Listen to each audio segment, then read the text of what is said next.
Buhay na pinagpala ang pangako ng Diyos sa mga anak niya na susunod sa Kanya.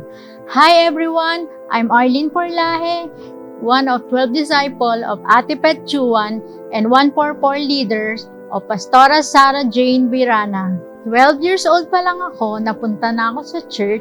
Naririnig ko na ang Malakay 3:10. Ito ang utos ng Diyos na dalhin ninyo ng buo ang inyong mga ikapo sa bodega ng templo upang may pagkain sa aking templo.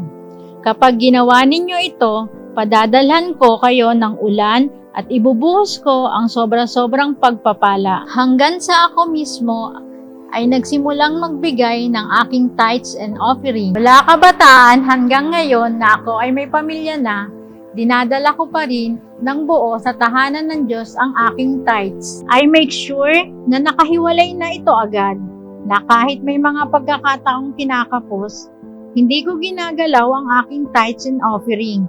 At sa bawat pagsunod sa covenant natin with the Lord, He is pleased. Praise God, kahit may sakit si Mama, God will always provide.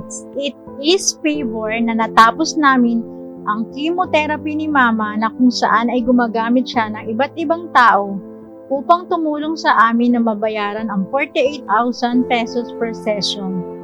Glory to God dahil unti-unti ay nakakaranas si Mama ng kagalingan sa tulong ng Lord.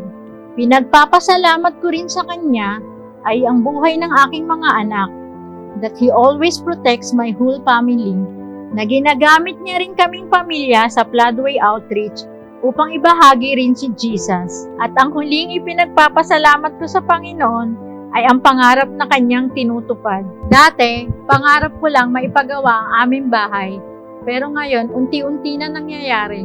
Tunay na, ang gusto ng Panginoon, tuparin ang ating covenant sa Kanya. Kaya naman, release your tithes and offering faithfully and whole. For God wants us to be blessed as we keep our covenant. Sabi nga sa Acts 20 verse 35, remember the words of the Lord Jesus, will have a greater blessing when you give than when you receive. I'm Arlene, pinagpala noon, pinagpapala ngayon dahil tapat ang Diyos sa Kanyang pangako.